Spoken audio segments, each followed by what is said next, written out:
शांति 23 दिसंबर 2021। आज के बाबा की साकार महावाक्य। बाबा कहते, मीठे बच्चे, ये सुहावना कल्याणकारी संगम युग है जिसमें स्वयं बाप आकर पतित भारत को पावन बनाते हैं। प्रश्न है, संगम युग पर जब बाप आते हैं तो उनके आने से ही कौन सा इशारा मिल जाता है? उत्तर है, इस पुरानी दुनिया के अंत होने का इशारा सबको मिल जाता है, क्योंकि बाप आते ही हैं पतित सृष्टि का अंत करने। इसलिए विनाश का साक्षात्कार भी होता है। अभी तुम्हें नई दुनिया के झाड़ सामने दिखाई दे रहे हैं, समझे? अभी गीत है आज का, तुम्हें पाके हमने जहाँ पा लिया है, तुम्हें पाके हमने जहाँ पा लिया है, जमी तो जमी आसमां पा लिया है, तुम्हें पाके हमने जहाँ पा लिया है, तुम्हें पाके हमने जहाँ पा लिया है, जमी तो जमी आसमां पा लिया है। ओम शांति।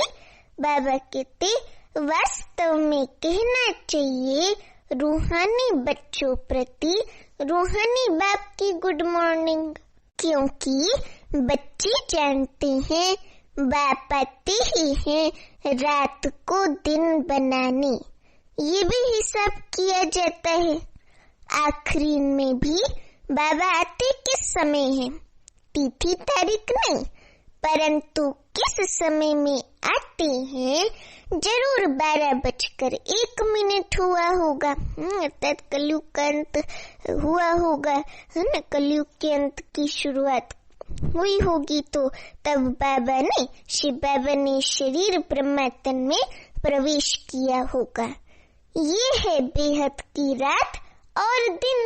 ये हद की प्रकृति वाली रात और दिन नहीं है, ये है बेहद की रात और दिन। तिथि तारीख नहीं बताई जा सकती है। अपने बच्चों से ही कहते हैं, हम आकर रात को दिन, नरक को स्वर्ग बनाते हैं, अथवा पतित दुनिया को पावन दुनिया बनाते हैं, है ना? बाबा कहते कि पतित दुनिया को, अर्थात घोर अंधियारी रात को आकर पावन दुनिया, सत्युगी दुनिया, सवेरा सोजरा बनाते हैं। समझ में आता है कि बाबा का नवरात्रि कोई कहा जाता है, शिवरात्रि कहते हैं ना। आते हैं रात को दिन बनाने। उनकी कोई जन्म पत्री है? कृष्ण जयंती की भी तिथि तारीख कुछ नहीं है, क्योंकि बहुत दूर ले गए। कृष्ण को द्वापर युग में ले गए हैं, तो बाबा कहते तिथि तारीख कुछ नहीं है। जो जन्माष्टमी की तारीख बनाती हैं वो तो अपने मन से बनाती हैं ना। ये किसको पता नहीं है कि कृष्ण का जन्म कब हुआ। संवत तिथि तारीख कुछ नहीं है, बाकी सिर्फ रात को मनाते हैं। ऐसा समझते हैं कि कृष्ण ने द्वापर युग में कंस के राज्य में जेल में 12 बजे जन्म लिया। अब ऐसा थोड़ी है, वो तो सतयुग में जन्म लेता है ना कृष्ण, सर्व सुखों में। वो क्यों जेल में जन्म लेंगे? वास्तव में शिव बाबा है ही रात को आने वाला, अर्थात घोर अंधियारे में, कलयुग के अंत में, अर्थात रात में आने वाला। तुम बच्चे कहते हो, तुम बच्चे कहेंगे शिव बाबा की रात्रि। भारत में मनाते भी है शिवरात्रि, शिव जयंती भी कहते हैं, परंतु वास्तव में शिव जयंती कहना ही नहीं चाहिए, कहना ही की मरनती नहीं है, अर्थात मरने की तिथि नहीं है, मरनती नहीं। शिव बाबा तो अविनाशी है ना, वो थोड़ी जन्म मरण के चक्र में आता है, वो तो भारत में अवतरण लेते हैं, अवतरित होते हैं, है ना। तो इसलिए बाबा कहते कि शिव जयंती कहना नहीं चाहिए, क्योंकि शिव बाबा की मरनती नहीं है। मनुष्य जन्मता है फिर मरता भी है, वे तो मरता ही नहीं। इसलिए शिव जयंती कहना भी बाबा कहते रॉन्ग है। शिवरात्रि कहना ठीक है, ये शिव बाबा बतलाते हैं, दूसरे कोई ऐसे कह न सके। बल्कि कहते हैं शिवो हम, परंतु बता ना सके मैं कब आता हूँ, क्या करता हूँ। शिव बाबा तो बतलाते हैं कि अब आधा कल्प की रात्रि पूरी हो, दिन शुरू होता है। बाबा कहते हैं कि ये गीता का एपिसोड रिपीट हो रहा है ना। मौत का तूफान भी सामने खड़ा है, पतित दुनिया भी बरोबर है, कलयुग का अंत है, मुसीबतें भी सामने हैं। समझते हैं ये वही महाभारत लड़ाई है जिसके लिए शास्त्रों में गायन है, नेचुरल कैलेमिटीज द्वारा पुरानी दुनिया का विनाश होना है। तो जरूर गीता का भगवान आया होगा, आएगा ही कलयुग के अंत में। सतयुग का फर्स्ट प्रिंस वह फिर द्वापर में तो हो ना सके। मनुष्य को कितने शरीर मिलते? 84 शरीर मिलते हैं, क्योंकि आत्मा जो है ना वो कितने जन्म लेती? 84 जन्म लेती है, तो आत्मा को 84 शरीर मिलते हैं। हर एक जन्म में फीचर्स बदल जाते हैं, एक ना मिले दूसरे से।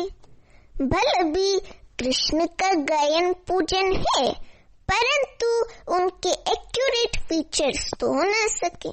चित्रों में भी एक्यूरेट फीचर्स ना हो सके, और जो गायन करते हैं वो भी, उसमें भी एक्यूरेट फीचर्स हो ना सके। कृष्ण के लिए कहते माखन चुराई किया वो चुराए, तो ऐसे तो हो ना सके ना, कृष्ण थोड़ी चोर होगा। तो बाबा इसीलिए कहते कि एक ना मिले दूसरे से। भले अभी कृष्ण का गायन पूजन है, परंतु उनके एक्यूरेट फीचर्स तो हो ना सके, उनका फोटो भी निकल ना सके। ऐसे ही मिट्टी का कागज का बना लेते हैं। एक्यूरेट फीचर्स तो जब ध्यान में जाओ तब तुम देख सकते हो, फोटो निकाल नहीं सकते। मीरा कृष्ण से डांस करती थी, बहुत नामी ग्रामी।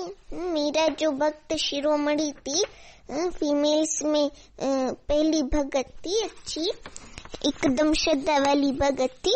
तो बाबा कहते वो मीरा बहुत नामी ग्रामी है, शिरोमणि भक्तों में गाई जाती है।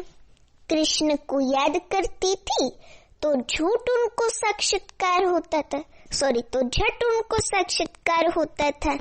कृष्ण से प्रीत थी, साक्षात्कार में देखती थी, इसलिए पवित्र रहना चाहती थी। जानती हैं वहाँ विकार तो होता नहीं सत्युगी दुनिया में। कृष्ण से प्रीत लगी तो पवित्र जरूर बनना पड़े। पति तो कृष्ण के साथ मिल ना सके। मीरा पावन रही, पवित्र रही। मीरा का विवाह हुआ था, लेकिन फिर भी वो अपने में ही रहती थी, भक्ति करती थी और अपना साजन कृष्ण को मानती थी। तो बाबा कहते मीरा पावन रही, इसलिए उनकी महिमा है। ये सब राज बाबा ही समझाते हैं। भक्ति मार्ग में तो उनकी अल्पकाल षड़भंगुर की भावना पूरी हुई, साक्षात्कार हुआ। जो मनोकामना रखते हैं वे अल्पकाल के लिए पूरी हो जाती है।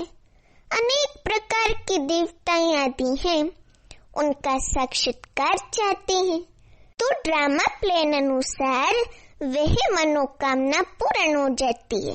भक्ति मार्ग की भी नोंद है।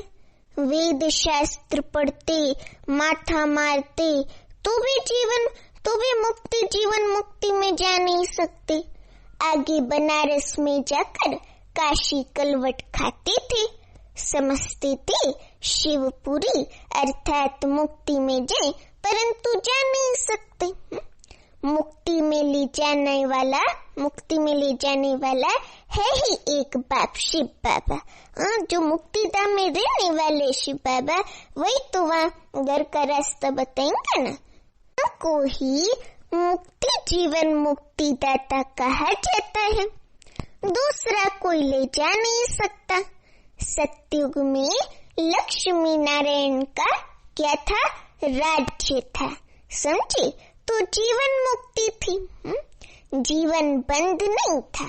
जीवन जो है वो बंधन जैसा नहीं था, जीवन मुक्ति थी, अर्थात एकदम मुक्त थे हर चीज से, है ना। किसी भी चीज का उन पर दबाव या ऐसे बंधन नहीं था। पर बहुत थोड़े आदमी रहते थे, बहुत थोड़े मनुष्य रहते थे। 9 लाख की आबादी थी। इस समय कितने करोड़ों मनुष्य हैं। सतयुग में इतने थे नहीं, बाकी उस समय सब कहाँ थे ये भी अभी तुमको पता पड़ा है। सृष्टि के आदि मध्य अंत की नॉलेज अभी तुमको मिलती है। रचयिता और रचना के आदि मध्य अंत को कोई जान नहीं सकता सिवाय हम बच्चों के, समझे ना। रचयिता और रचना के आदि मध्य अंत को कोई जान नहीं सकते। अभी तुम जानते हो पतित सृष्टि का अंत है। वे तो समझते हैं कलयुग 39,000 वर्ष चलना है, परंतु तुम जानते हो अभी कलयुग का अंत होना है। तब ही बाप आकर सारी नॉलेज सुनाते हैं। ऊंचते ऊंचे ही भगवान शिव बाबा निराकार ज्योतिर्बिंदु शिव बाबा, वही ये ऊंचे ते ऊंच भगवान। उनका जन्म भी यहाँ होता है, आते भी है संगम पर और अंत होने का इशारा देते हैं। विनाश का साक्षात्कार भी कराया है, अर्जुन के लिए भी दिखाया है ना कि साक्षात्कार हुआ, ऐसे दिखाया है ना। तुम बच्चों में भी बहुतों ने साक्षात्कार किया है। हाँ, में से कई बाबा के बच्चों ने भक्ति मार्ग में भी बहुत साक्षात्कार किया होगा। बाबा कहते जितना जितना नजदीक आएंगे उतना देखने में आएगा। मनुष्य जब घर के नजदीक आते हैं तो सब बातें याद आती हैं। तुमको भी बहुत साक्षात्कार होते रहेंगे। मुक्ति धाम में जाकर फिर जीवन मुक्ति में आना है। तुम जानते हो बरोबर भारत विश्व का क्या था? मालिक था, अर्थात पूरा विश्व भारती था। बाप कहते हैं मैं हर 5,000 वर्ष के बाद आकर तुमको राजयोग सिखलाता हूँ। क्या सिखलाता हूँ? राजयोग सिखलाता हूँ। और कोई हठ योग है ना, ये सब थोड़ी बाबा सिखाता है, सहज राजयोग सिखाता है। केवल बाबा को याद करना है। ये स्थापना हो रही है भविष्य नई दुनिया के लिए। संगम पर स्थापना होती है। तुम ब्राह्मण हो ही संगम युग पर, कलयुग और सतयुग के बीच संगम युग पर। वे हैं शूद्र, तुम हो ब्राह्मण। वे देवताएं, सतयुग में वे देवताएं लक्ष्मी नारायण जो हम ही बनते हैं। ये बातें कोई शास्त्रों में नहीं है। मनुष्य थोड़ी जानते हैं कि संगम किसको कहा जाता है। इनको कल्याणकारी सुहावना संगम युग कहा जाता है, समझे। ये जो युग है ना संगम युग, इसको सुहावना कल्याणकारी संगम युग कहा जाता है, जहाँ से पतित भारत पावन बनता है। बाप भी कल्याणकारी है, कल्याणकारी सुहावने संगम युग पर बाबा भी, शिव बाबा भी कल्याणकारी सुहावना है। है ना, सुख देने वाला है। आते भी भारत में शिव बाबा। बाप कहते हैं अभी तुम्हारे 84 जन्म पूरे हुए, अब तुम पतित हो, एक भी पावन नहीं, समझे, एक भी पावन नहीं इस कलयुगी दुनिया में, है ना। सब भ्रष्टाचारी विकार से पैदा होते हैं।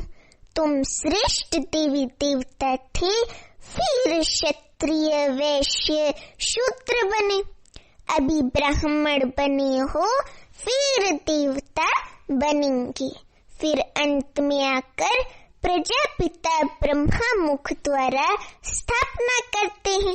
किसकी, बोलो सभी, किसकी? हाँ, सबको पता है कि स्वर्ग की, देवी देवता धर्म की। तुम यहाँ आए हो देवी देवता बनने, दैवी गुण धारण करने।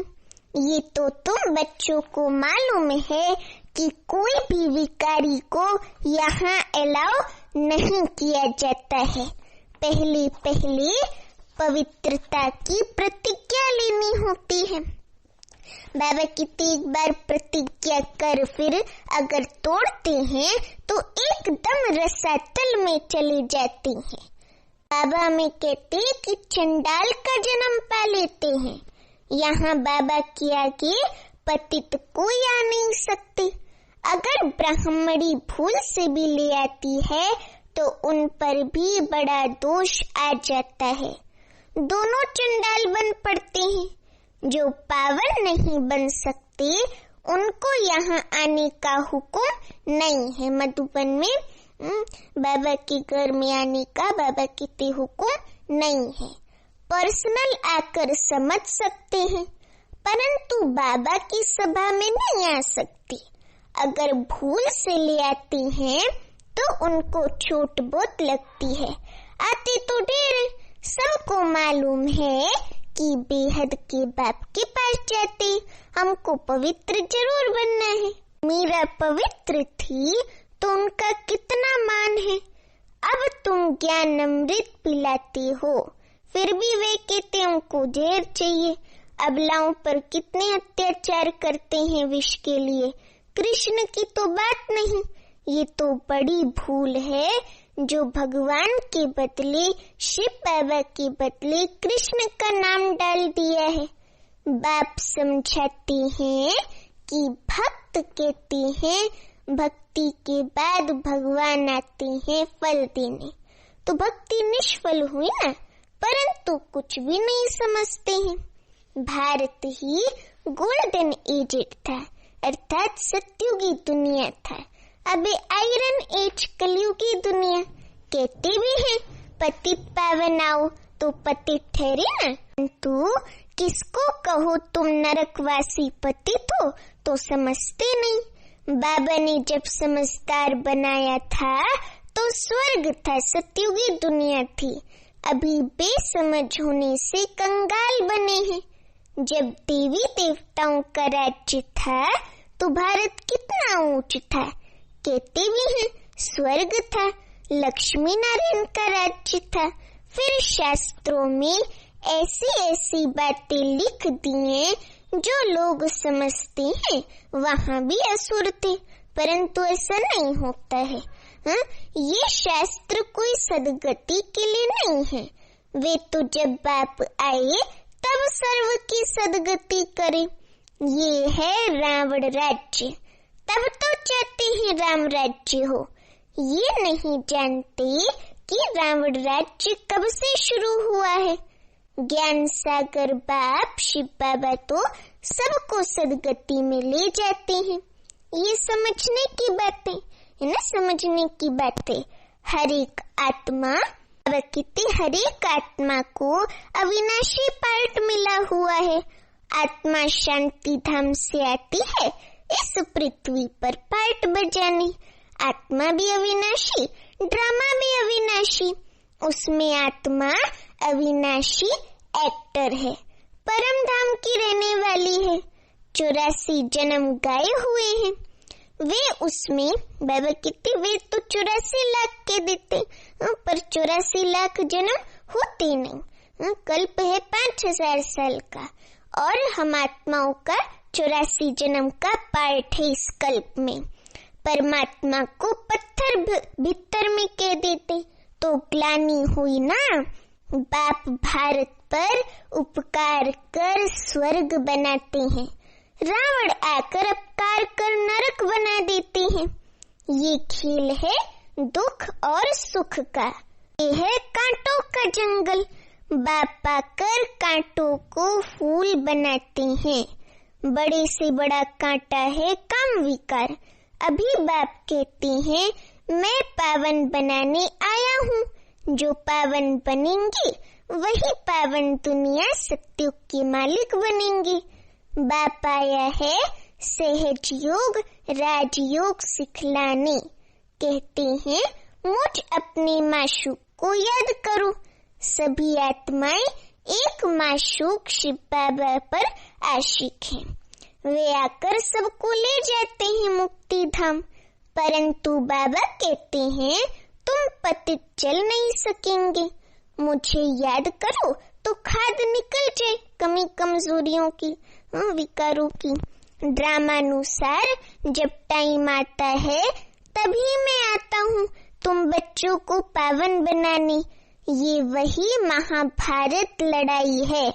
मृत्यु लोक में ये अंतिम लड़ाई है।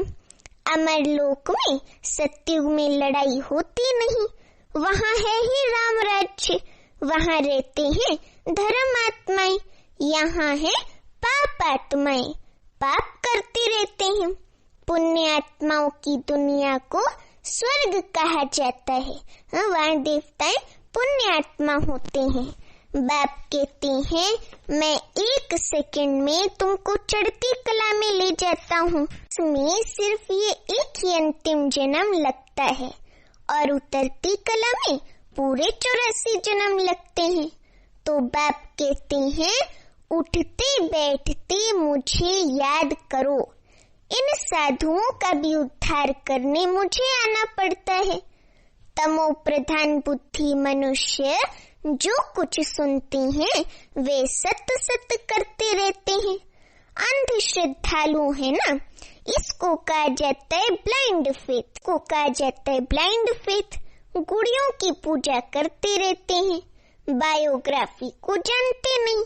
अब बाप आकर इन सब का ज्ञान देते हैं। इसको कौन सी नॉलेज कहा जाता है? रूहानी स्पिरिचुअल नॉलेज कहा जाता है। वे है शास्त्रों की फिलॉसफी। ये भी बाप ही आकर बच्चों को समझाते हैं। दुनिया में तो एक भी मनुष्य नहीं जो परमपिता परमात्मा को यथार्थ रीति जानते हो। मनुष्य होकर और बाप को ना जाने तो बाबा कितने जानवर से भी बदतर ठहरे। सोचो जरा, बाबा कहते कि मनुष्य होकर भी बाप को ना जाने तो जानवर से भी बदतर ठहरे। देवताओं के आगे जाकर महिमा गाते हैं। आप सर्वगुण संपन्न हैं, 16 कला संपूर्ण है तो दोनों मनुष्य ना, परंतु ये है सारा कांटों का जंगल। बाबा तुमको कांटों से फूल बनाते हैं। भारत सचखंड था, फिर रावण आकर झूठ खंड बनाते हैं। सचखंड बनाने वाला है परमपिता परमात्मा शिव बाबा। बाप ही आकर परिचय देते हैं, सो भी ब्राह्मण बच्चों का। सचखंड बनाने वाला है परमपिता परमात्मा। बाप ही आकर परिचय देते हैं, सो भी ब्राह्मण बच्चों को। फिर ये ज्ञान रहेगा नहीं। तुम बच्चे योग बल से विश्व के मालिक बनते हो। बाहुबल से कब किसको विश्व की बादशाही नहीं मिल सकती है। भारत जो विश्व का मालिक था सो अब कंगाल बना है। मनुष्यों की बुद्धि ऐसी है जो बाहर में बोर्ड देखते भी हैं, लिखा हुआ है प्रजापिता ब्रह्मा कुमार कुमारियां, तो भी नहीं समझते कि ये एक ईश्वरीय फैमिली है। इतने ढेर बीके हैं, इसमें अंधश्रद्धा की तो बात हो ना सके। ये है ईश्वरीय परिवार, समझते हैं ये भी कोई इंस्टीट्यूशन है। अरे ये तो फैमिली है ना, पूरा विश्व एक परिवार है। हम सभी आत्माएं आपस में भाई भाई हैं, फैमिली हैं। तो बाबा कहते कुमार कुमारियां, ये तो घर हुआ ना। बाबा भी के फैमिली को कहते ईश्वरीय परिवार। बाबा कहते हैं कि कुमार कुमारियां, ये तो घर हुआ ना। इतनी प्रदर्शनी करते हो, समझाते हो, फिर भी समझते थोड़ी हैं। 7 दिन का जब कोर्स ले, अच्छी रीति समझे, तब बुद्धि में बैठी कि बाप फिर से बेहद का वर्षा देने आए हैं। अच्छा, मीठे मीठे सीखी लदे बच्चों प्रति माता पिता बाप दादा का याद प्यार और गुड मॉर्निंग। रूहानी बाप की रूहानी बच्चों को नमस्ते। अभी हम रूहानी बच्चों की रूहानी माता पिता बाप दादा को याद प्यार गुड मॉर्निंग और नमस्ते। अभी धारणा के लिए मुख्य सार, पहली पॉइंट, चढ़ती कला में जाने के लिए उठते बैठते एक बाप की याद में रहना है। बाप समान सभी पर उपकार करना है। दूसरी पॉइंट, ज्ञान अमृत पीना और पिलाना है। कांटों को फूल बनाने की सेवा करनी है।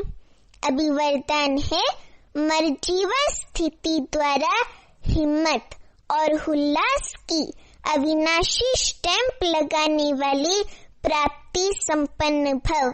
मर्जीवा स्थिति द्वारा हिम्मत और उल्लास की अविनाशी स्टैंप लगाने वाले प्राप्ति संपन्न भव।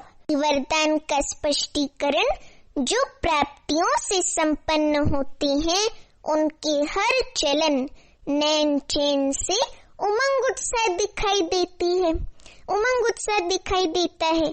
लेकिन हिम्मत और उल्लास की अविनाशी स्टैंप लगाने के लिए अपने पास्ट के व ईश्वरीय मर्यादाओं के विपरीत जो संस्कार, स्वभाव, संकल्प व कर्म होते हैं उनसे मर्जीवा बनो।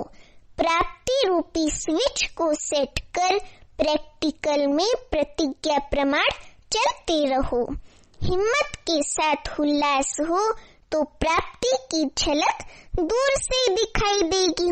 अभी स्लोगन है, मेले व झमेले में डबल लाइट रहने वाला ही धारणा मूर्त है।